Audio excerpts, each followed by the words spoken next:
انت مندوب وتريد تبيع، شلون؟ ابيعه انا ابيعه والله العظيم. اسمه طمطم. طمطم كله بيع بس بالوانه. بالوانه.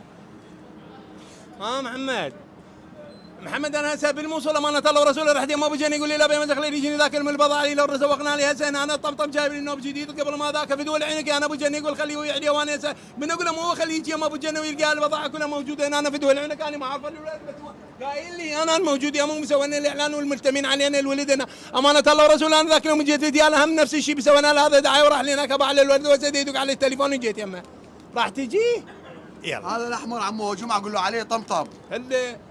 يابا جاء منا الثاني هسه يقول لك هذا عليه طمطم في دول عينك لك هنا موجودين يمنا القطر محمد العربي دي علينا لك موجودين انا بقول لك ابو جنة يقول لي سوي عليه دعايه واسمنا مباشرين واحنا بايعين من عنده في ايش؟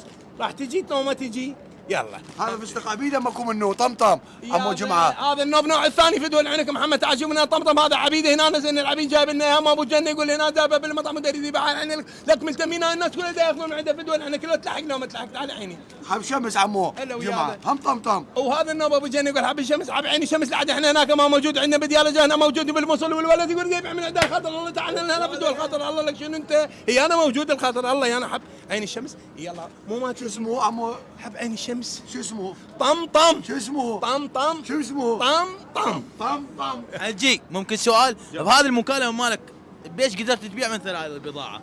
بهاي كل المكالمه اللي حكيت فيها هسه تقريبا هسه يخلص لا لا عفو يا عمو جمعه. هسه ايه عفوا عنك هسه كله يخلص ان شاء الله كله يخلص كله بدقائق يجونكم. عمو جمعه طلب منك سد الفيديو.